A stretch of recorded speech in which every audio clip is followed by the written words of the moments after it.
그리스도 안에서 누리는 자유 12번째 시간입니다.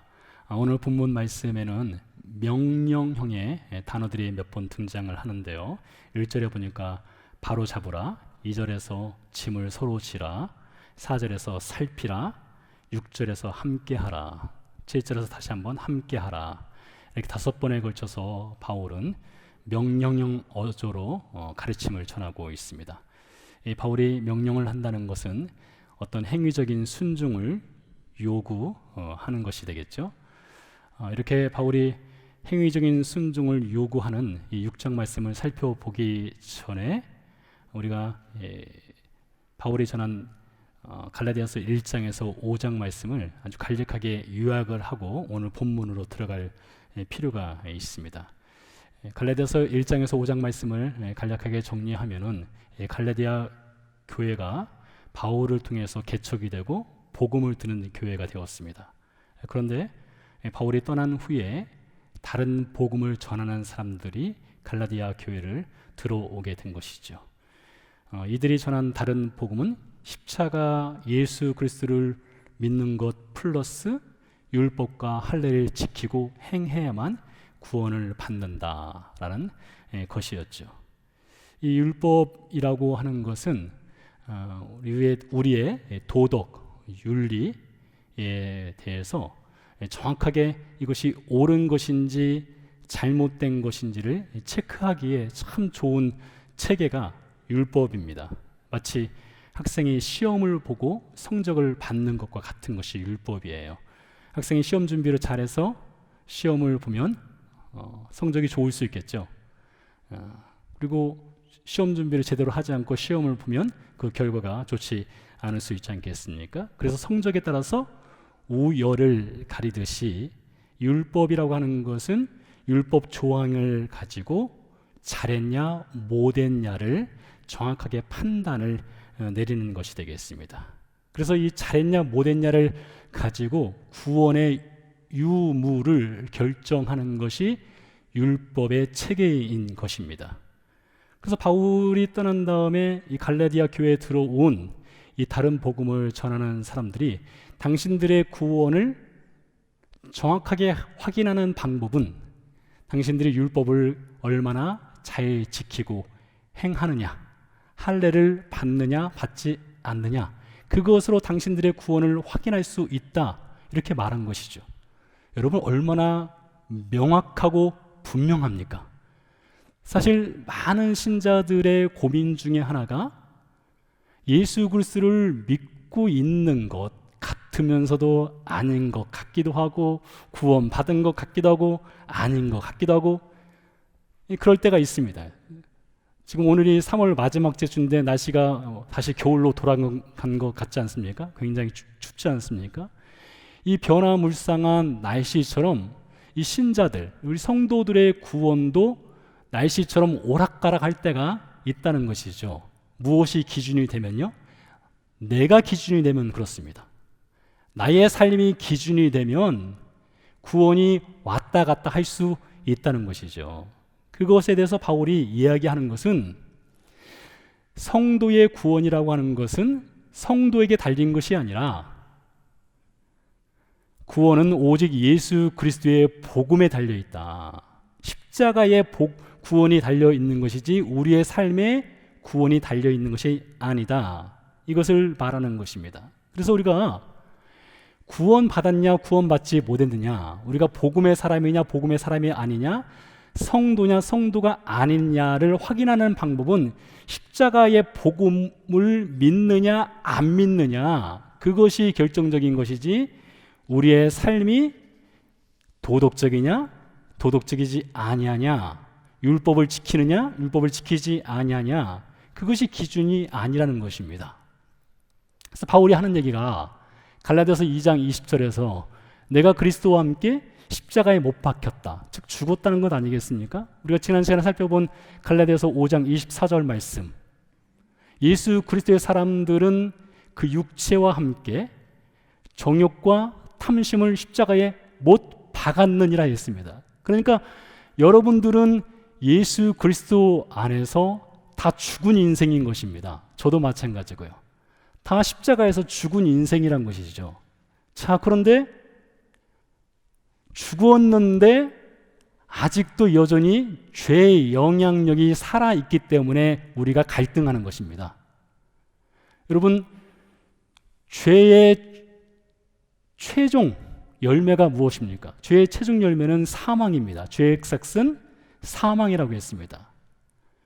우리 그리스도인들도 다 죽는단 말이죠. 왜 죽습니까? 죄의 영향력이 아직 남아있기 때문에 그런 거예요. 그래서 이 신자의 삶이라고 하는 것은 죽는 그날까지 갈등할 수밖에 없습니다. 왜요?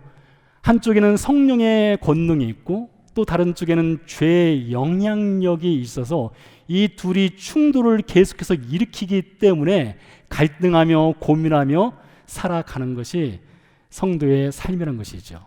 이렇게 갈등하고 고민할 때마다 우리가 붙잡아야 될 것은 내가 지금 얼마나 고상하고 도덕적으로 사느냐, 그것이 아니라 예수 그리스도의 십자가의 은혜가 얼마나 놀라운가, 그것을 붙잡아야 한다는 것이죠. 그래서 우리가 신자가 된 후에 하나님이 우리를 만들어가는 과정 중에 있는 것입니다.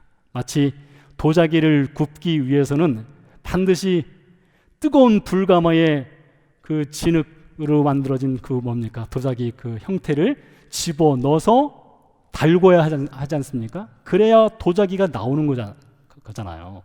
그런 것처럼 하나님께서 우리를 지금 빚어가고 있는 과정 중에 있다는 것입니다.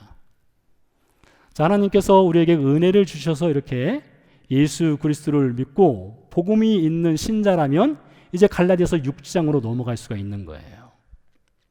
이 바울이 갈라디아서 6장에서 행위적인 순종에 관한 말씀을 이야기를 하고 있습니다. 행위적인 순종. 그러니까 그리스도인이 된 이후에 우리에게는 반드시 행위적인 순종을 요구하는 이런 메시지가 있는 거예요. 구원받았다고 해서 그것이 끝이 아니란 것이죠. 자, 신구약 성경에 보니까 이 순종이라고 하는 이 단어가 사용될 때는 항상 손과 발이 움직이는 것을 요구합니다. 우리가 귀로 듣는 것, 말로 하는 것을 순종이라 하지 않고요, 손과 발이 움직이는 것, 즉 실천적인 삶을 말할 때 순종이라는 단어가 사용되는 것입니다. 이 그리스도인의 구원이 우리 삶의 주어라고 한다면 실천적인 삶은 동사가 되는 것이죠. 구원은 주어가 되고요, 실천은 동사가 되는 것입니다. 그 어떤 나라의 언어도 주어가 동사의 지배를 받지 않습니다. 반대죠. 동사가 주어의 지배를 받는 것입니다. 이거 아주 중요한 것입니다. 바울이 갈라디아서 6장에서 무엇을 행하라는 명령, 이 명령을 받은 순종은 동사인 여러분입니다. 여러분이 오늘 명령을 받는 거죠.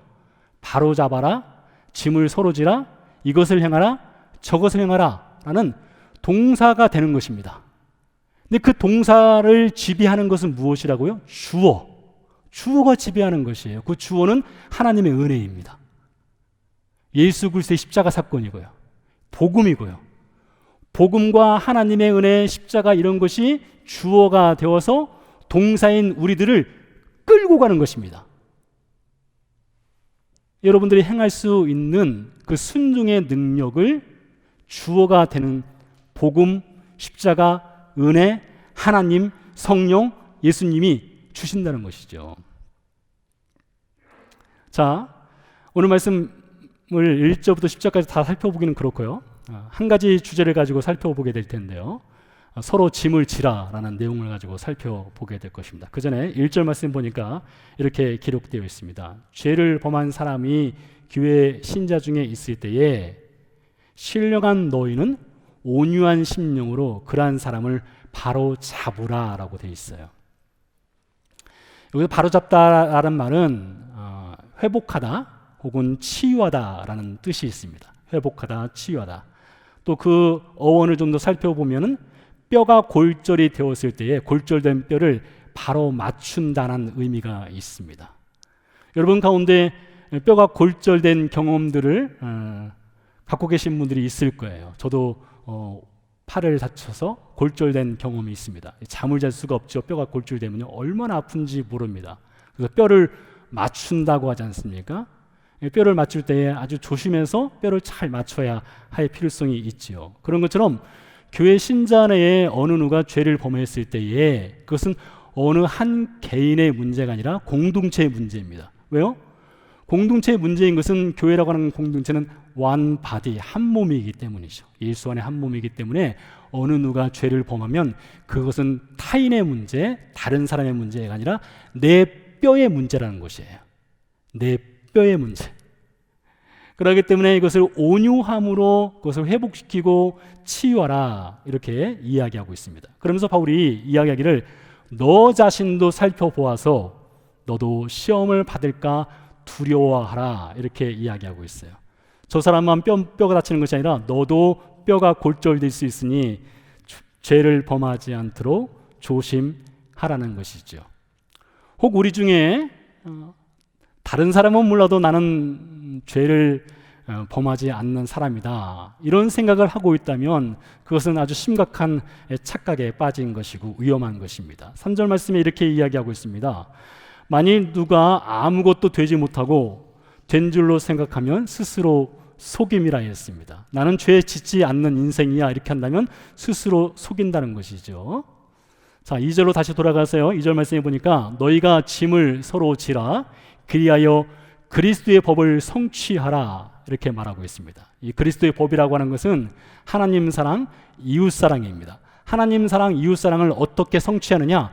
짐을 서로 짐으로써 성취하라 이 말씀이죠. 자, 그런데요 5절 말씀에 또 이렇게 나옵니다. 각각 자기의 짐을 지라. 뭔가 좀 맞지 않는 부분이 있어요. 너희가 짐을 서로 지라 2절에서 그렇게 말하고 있는데 5절에서는 너희가 각각 자기 짐을 져라 이렇게 말하고 있다는 것이죠.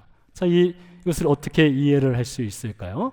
5절에서 각각 자기의 짐을 지라 이 말씀은 2절에서 어떤 누가 짐이 있을 때에 그 짐을 내 짐처럼 여겨서 받아들인 다음에 이것을 너희의 짐으로 여겨라.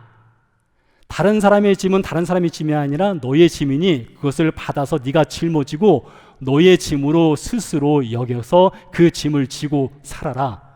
이런 내용이 되겠습니다.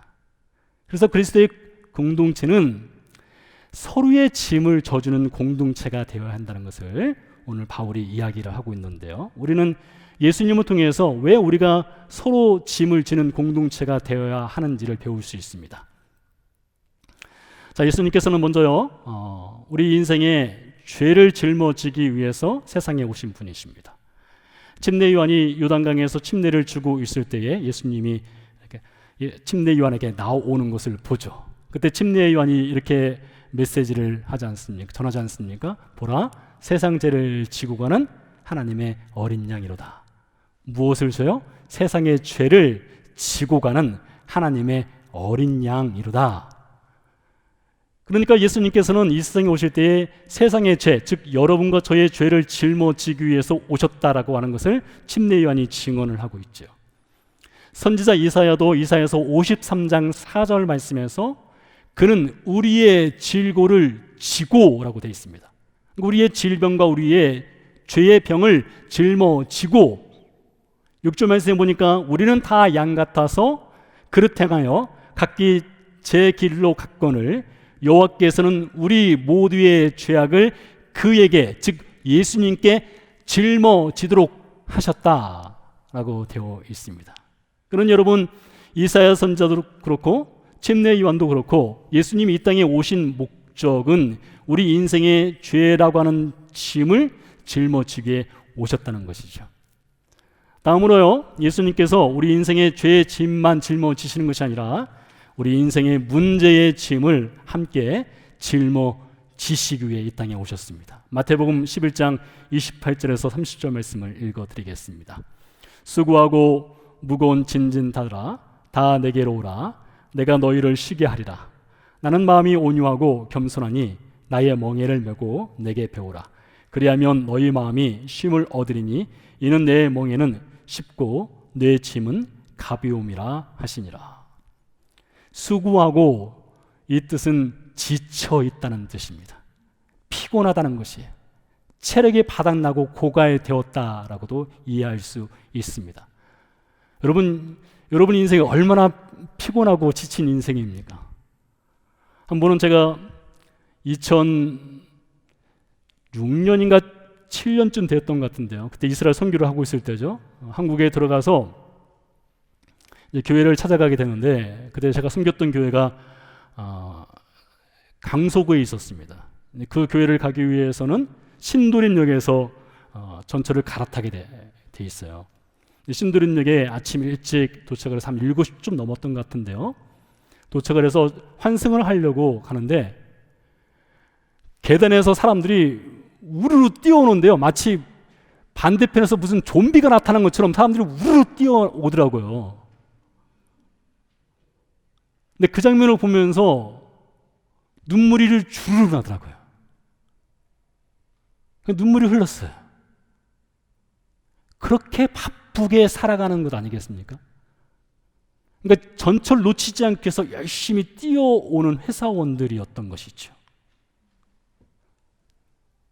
아침 일찍부터 전철을 타고 직장에 출근하고 하루 종일 일을 하고, 여러분 육신적으로 얼마나 지치고 피곤한 삶을 살아가고 있습니까? 그것이 우리 인생이죠. 피곤하고 지치는 말이에요. 그런 인생에게 예수님이 말씀하셨어요. 나에게로 오라. 내가 너희를 쉬게 해주겠다. 이렇게 말씀하셨어요. 자, 그런데요, 이 말씀해 보니까 예수님이 우리 인생에게 쉼, 안식은 약속했는데 우리의 짐을 예수님께 다 풀어 던져라 이렇게는 말씀하지 않으셨어요. 오해해서는 안 됩니다. 우리의 짐을 예수님께 다 맡겨라 그렇게 하지 않으셨어요. 대신에 함께 져주겠다 했어요. 네 짐을 나에게 다 맡겨라 이것이 아니라 내가 너희의 짐을 함께 져주겠다라고 했어요. 그러니 여러분, 우리는 인생에 짊어져야 될 짐을 지고 살아가는 것입니다. 내려놓는 것이 아니라요. 대신에 예수님이 함께 져주겠다 이렇게 말씀하시는 것이죠. 그러면서 말씀하시기를 나의 멍에를 메고 내게 배우라 하셨어요. 여러분, 멍에라고 하는 것은 소를 밭갈이를 할 때에 이 어깨에 씌우는 것 아니겠습니까? 씌워서 주인이 소를 마음대로 좌지우지 컨트롤하기 위한 용도로 사용되는 것이죠. 성경시대 당시에 이스라엘 농부들이 밭갈이를 할 때에 주로 2마리의 소를 이용해서 밭갈이를 했습니다. 그때 2마리의 소를 하나의 멍에로 씌워서 밭갈이를 하였죠. 그런 것처럼 예수님께서 예수님의 멍에를 우리의 목에 씌우고 우리와 함께 길을 걸어가겠다는 것이에요. 우리의 짐을 예수님이 함께 나눠 짊어지고 동반자가 되어서 우리 인생 끝날까지 함께 짐을 같이 져주면서 걸어가시겠다는 것이죠. 이 약속을 해주셨다는 것입니다. 자, 에베소서 1장 22절, 23절 이하에서 또 이렇게 이야기하고 있습니다. 예수님은 교회의 머리가 되신다겠고요. 우리 성도는 머리 되시는 예수님의 몸이 된다고 했습니다. 2장 13절 이하의 말씀 보니까 예수 그리스도의 십자가 사건을 통해서 죄인이었던 우리와 하나님이 하나가 되었다고 말하고 있어요. 잘 들어보세요.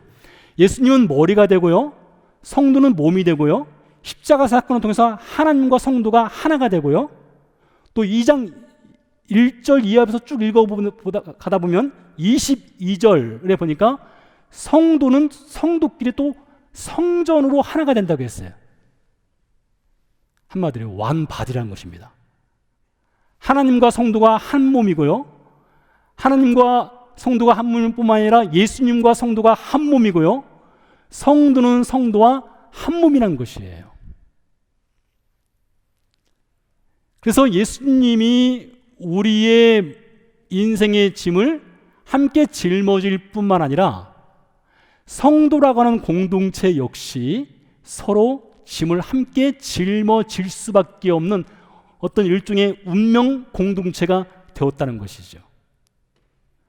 여러분, 현대사회에서 이렇게 서로의 짐을 나눠서 같이 짊어지십시오 이렇게 말하는 것은 별로 어울리지 않습니다. 특별히 우리가 살고 있는 이 미국은 무한 경쟁을 아름다운 공정, 선으로 여기고 있는 나라가 아니겠습니까? 그렇기 때문에 누군가와 짐을 함께 짊어진다는 건 굉장히 부담되는 일입니다. 경쟁에 뒤처질 수 있기 때문이겠죠. 손해보는 일이 되겠죠. 무한 경쟁의 끝판왕을 보여준 드라마, 아마 여러분 가운데 보신 분들 계실 텐데요. 스카이캐슬이라고요. 스카이캐슬에 보면 뭡니까? 페어팩스인가요? 그게 나온다고 그래요. 페어팩스. 그 나오는 이유 아시죠? 보신 분들은 아실 겁니다. 무한 경쟁, 스카이를 가기 위해서 경쟁을 벌이는 것. 그래서 도덕도 없고 윤리도 없습니다. 밟고 올라서는 것 아니겠습니까? 이것이 바로 오늘날 시대의 현실이죠. 그런 가운데 서로 짐을 짊어져라. 너희는 한 몸이다. 예수님과 멍에를 메고 함께 짊어지고 인생을 살아가라. 이런 말 별로 어울리지 않습니다. 적용 불가능한 공상처럼 여겨질 수 있습니다. 그러나 복음 있는 사람은 그렇게 해야 된다는 거예요. 성경은요, 짐을 서로 지라고 하는 일관성 있는 메시지를 우리에게 가르쳐 주고 있습니다. 예를 들어서 이스라엘 백성이 광야 생활을 할 때입니다. 하늘에서 내리는 만나를 먹었지 않습니까? 근데 신기한 것이 아침마다 만나를 거두러 가서 만나를 거두는데 많이 거둔 자도 남음이 없고 적게 거둔 자도 부족함이 없다는 말입니다. 여러분, 수학적인 공식을 대입하지 않는다 하더라도 많이 거두면 남아야 하고 적게 거두면 부족해야 되는 것이 당연한 것 아니겠습니까? 그런데 성경은 말하기를 많이 거둬도 남지 않고 적게 거둬도 부족하지 않았다 이렇게 이야기한다는 것이죠. 왜 그렇습니까? 나눔이라고 하는 것이 있지 않냐고는, 나에게서 마이너스가 있지 않냐고는 이런 말을 할 수가 없는 것이죠. 내가 거둔 것에 마이너스가 있어야 되는 것입니다. 그래서 누군가에게 나눠줘야만 서로에게 부족함이 없는, 서로가 짐을 지는 것이 되는 것이죠. 근데 그런 의미에서 볼 때에 이스라엘 백성들의 광야 생활 40년은 서로 짐을 지는 훈련을 받는 여정이었다라고 해도 과언이 아닌 것이지요. 여러분, 이섬우한 얘기 중에 토끼와 거북이의 경주 잘 아실 겁니다. 사실 게임이 되지 않는 경주를 하게 되었지 않습니까? 토끼가 먼저 발이 보이지 않게 달려가서 뒤를 보니까 거북이가 보이지 않아서 어떻게 합니까? 안심을 하고 잠을 자지요. 거북이가 느린 걸음으로 토끼가 있는 곳까지 왔을 때에 잠을 자고 있는 것을 보고 어떻게 합니까? 살금살금 혹이라도 잠을 깰까봐 지나쳐가서 승리를 거두지 않습니까? 여러분, 세상은 그럴 수 있어요. 세상은 경쟁에서 뒤처지지 않기 위해서, 승리하기 위해서 어떻게 해서든지 밟고 올라설 수 있다는 것입니다. 그러나 성경은 그러지 말라는 거예요. 성경은 거북이 같은 인생에게 말하기를 토끼 깨워라, 토끼 깨워서 함께 가라, 이렇게 말하는 것이죠. 물론 토끼가 잠에서 깨서 먼저 앞서서 달려갈 수도 있지만, 그래서 손해보는 일이 있을 수도 있겠죠. 그렇지만 성경은 그럴지라도 서로 짐을 지기 위해서 토끼를 깨워라, 이렇게 말한다는 것이죠. 로마서 15장 1절 말씀을 읽어드리겠습니다. 믿음이 강한 우리는 마땅히 믿음이 약한 자의 약점을 담당하고 자기를 기쁘게 하지 아니할 것이라. 여러분, 바울의 말을 잘 들어보시기 바랍니다. 바울은 지금 의지가 강한 사람이 다른 사람의 짐을 짊어질 수 있다, 마음이 넓은 사람, 인품이 좋거나 참을성 있거나 흔히 말하는 남의 일에 이래라 저래라 참견 잘하는 오지랖이 넓은 사람이 남의 짐을 질 수 있다, 이렇게 말하지 않아요. 뭐라고 말하고 있습니까? 믿음의 사람이 짐을 짊어질 수 있다, 이렇게 말하고 있습니다. 우리가 예수 그리스도의 십자가 사건을 통해서 구원을 받은 하나님의 백성이라면 우리에게는 믿음이라고 하는 것이 없을 수가 없습니다. 구원은 하나님의 선물이죠. 믿음도 하나님의 선물이죠. 하나님의 선물인 믿음이 이미 우리에게 다 있습니다. 물론 바울이 로마서 15장에서 말하는 것처럼 강한 믿음이 있고 약한 믿음이 있는 것은 분명하겠지만요, 이렇게 믿음의 사람이 되면은 믿음의 사람의 특징은 무엇입니까? 약한 자의 약점을 담당하고 짊어진다는 것이죠. 예수님이 그런 믿음을 우리에게 또한 주신다는 것입니다. 같이 짐을 짊어지도록 하기 위해서요.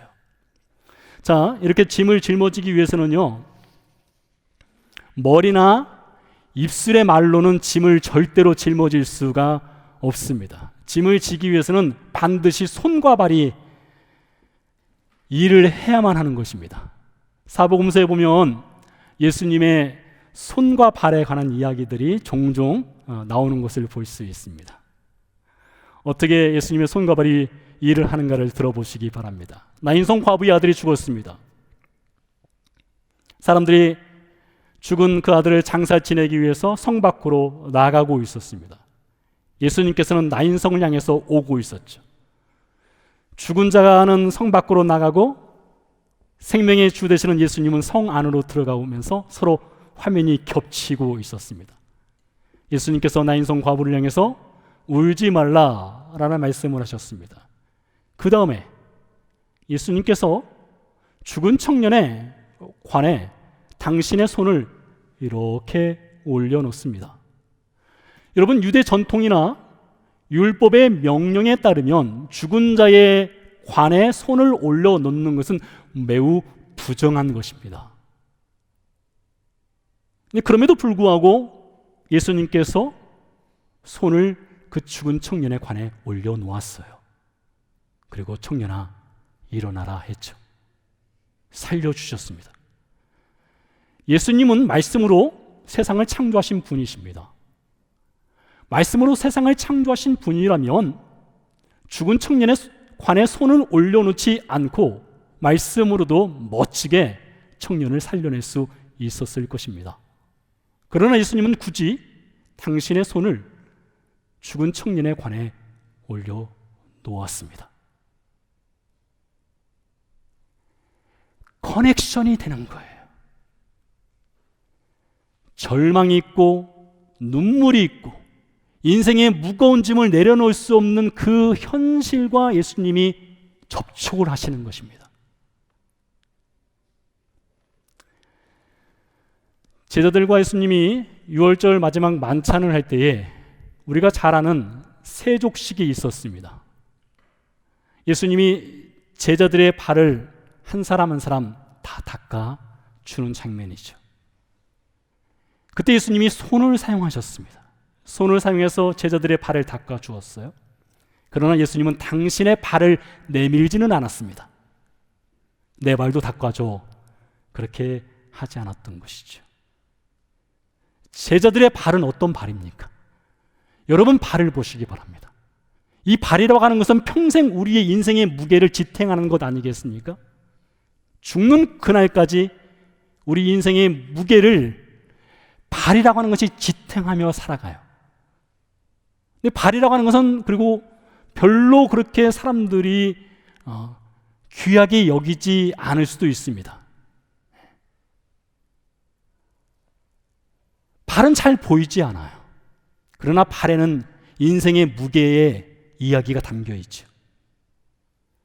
그래서 그 제자들의 발을 닦아주신 예수님께서 그 인생의 무게를 짊어지시고 십자가로 올라가지 않습니까? 그분의 발을 이용해서요. 십자가에 못 박혔던 예수님께서 부활하신 다음에 제자들을 찾아가죠. 갈릴리로 찾아가서 예수님께서 제자들에게 당신의 손을 사용해서 직접 아침 조반을 지어 주십니다. 그뿐만이 아닙니다. 예수님을 의심하는, 예수님의 부활을 의심하는 제자들이 있었죠. 그 중에 대표적인 인물이 도마가 아니겠습니까? 예수님께서 의심하는 도마를 만났을 때에 우리가 잘 아는 예수님의 성은, 그 스티그마, 상처를 도마에게 보여주셨습니다. 손을 보여주시고 옆구리에 상처를 보여주셨어요. 어쩌면 우리는 이렇게 생각할 수도 있어요. 예수님께서 십자가를 지시고 나서 부활했으니 그 몸에 난 상처, 옆구리의 창자국 싹 감출 수 있겠다 싶지 않겠습니까? 여러분, 우리 몸에 어떤 상처가 있으면 그거 좀 가리고 싶지 않겠어요? 같은 의미로요. 근데 예수님은 구멍이 뻥 뚫린 그 손을 그대로 유지하셨고 구멍난 창자국을 그대로 유지하셨어요. 누구를 위해서요? 의심하는 도마를 위해서요. 그에게 그거 한번 보여주기 위해서요. 예수님의 손과 그 옆구리에 그 손가락을 넣어서 그가 믿을 수 있다면 예수님은 얼마든지 그 흉터, 그것을 유지하고 남겨두시는 분이시죠. 이렇게 예수님은 입술의 말이 아닌 손과 발로서 우리 인생의 죄의 짐을 짊어지셨고요, 인생의 무거운 짐을 또한 같이 짊어지신 분이십니다. 여러분, 생각해 보면 우리 중 그 누구도 자기 스스로 자기의 짐을 지고 살아가는 인생은 없습니다. 여러분의 아버지와 어머니가 우리가 어렸을 때 우리의 손을 잡아 일으켜 세워주지 않았다면 우리가 제대로 걷기나 했겠습니까? 처음 자전거를 배울 때에 누군가 뒤에서 붙잡아 주지 않았다면 자전거 제대로 탈 수나 있었겠습니까? 여러분이 처음 운전을 배울 때 그렇게 남편에게 욕을 먹어가면서, 부인에게 욕을 먹어가면서 운전 배울 때에 도와주지 않았다면 여러분 지금 운전할 수 있었겠습니까?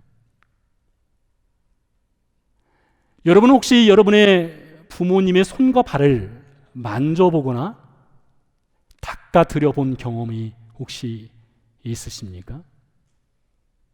그 손발에는, 부모님의 손발에는 자식 사랑의 눈물 이야기가 고스란히 담겨 있지 않습니까?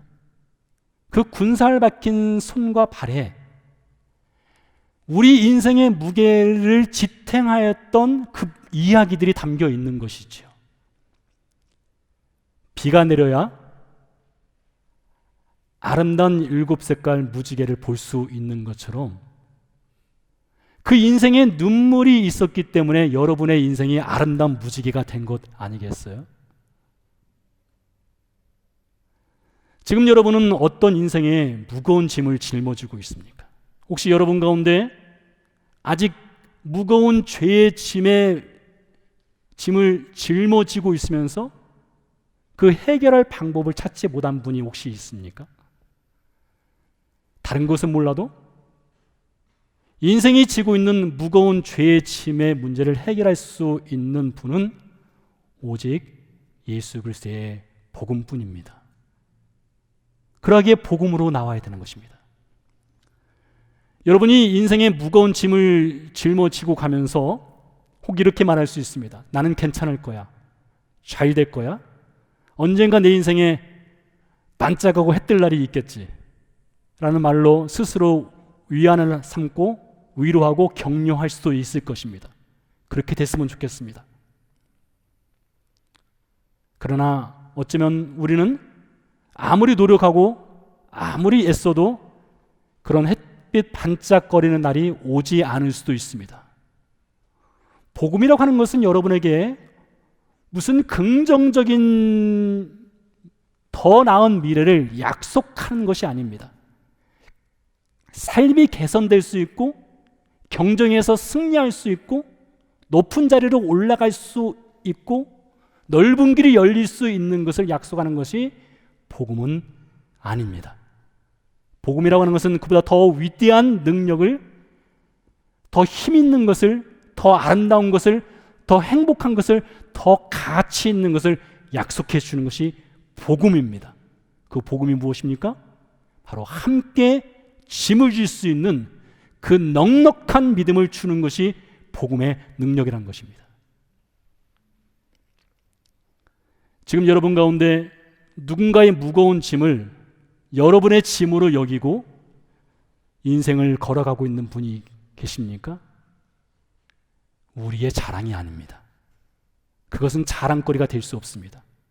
복음의 은혜인 것입니다. 또한 여러분은 절대로 홀로 짐을 지고 가고 있지 않습니다. 누군가의 짐을 홀로 또한 지고 가고 있지 않습니다. 말씀드렸죠? 예수님이 이미 멍에를 씌우고 함께 짐을 지고 끝까지 그 길을 걸어가시는 분이십니다. 여러분이 주의 복음으로 어떤 선한 일을 행하고 있습니까? 포기하지 마십시오. 계속하시기 바랍니다. 때가 되면 서로 짐을 지는 섬김의 눈물은 반드시 열매를 맺게 되어 있습니다. 수고하고 무거운 짐진 자들아 다 내게로 오라. 내가 너희를 쉬게 하리라. 짐을 서로 지라. 그리하여 그리스도의 법을 성취하라. 기도하시겠습니다.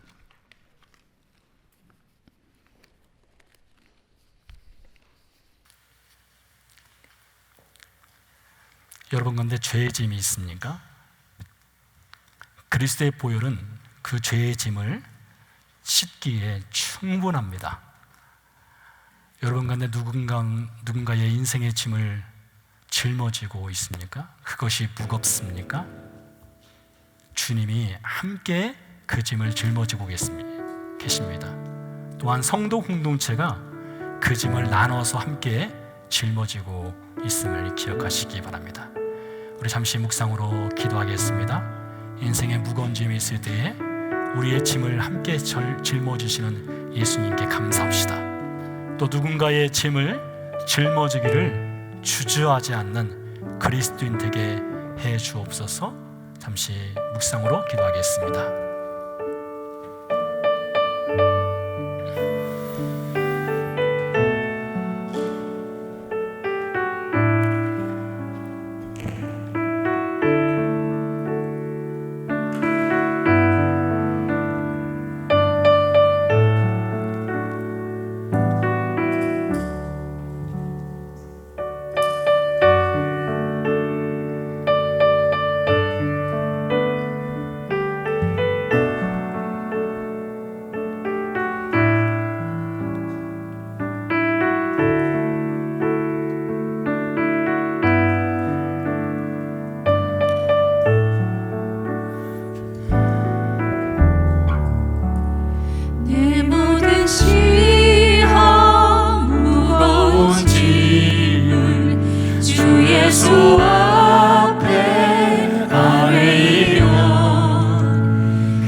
연약한 우리 지체, 누군가의 짐, 하나님 우리가 찾아서 지게 해 주옵소서.